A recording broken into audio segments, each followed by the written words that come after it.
Kelsey, I take umbrage to everything that came out of Hillary Clinton's mouth during that India conclave.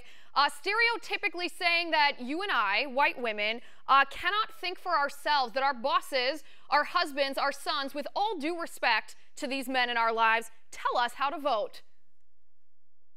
This comment was so degrading to women, and you know it's ridiculous when Democrats are struggling and even refusing to defend it. You saw very few people on the left who were all in on her campaign coming out to even attempt to defend this latest statement.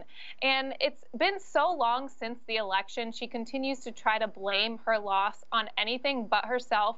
Within that clip that we all just heard, you saw her try to blame white women. She also seemed to blame the men in our lives for influencing our vote. And she also blamed Russia.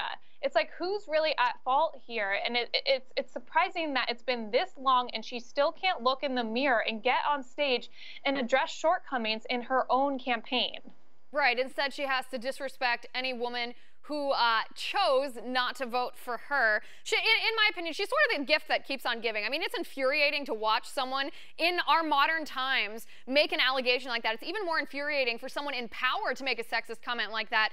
But in a sense, it is exactly this type of rhetoric, this type of stereotyping, this type of sexism. That's why she lost. That's why so many women did vote for Donald Trump.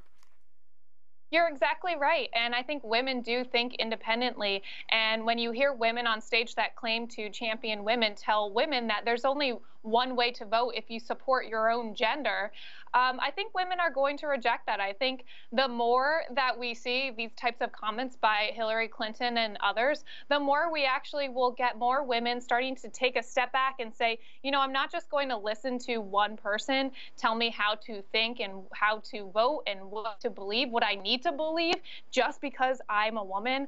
I hope that comments like these really make women, young and old, look inside themselves and look at issues for themselves and decide based on the facts how best to vote, and also look at their own families. It's actually not a problem when men and women, husband and wives, talk to each other about what is the best outcome for their families based on who they decide to vote for. And I think it's no surprise that a lot of educated women come to the conclusion that voting for Republican might be a good idea because you're going to see things like tax reform provide more money in your wallets to provide for your families.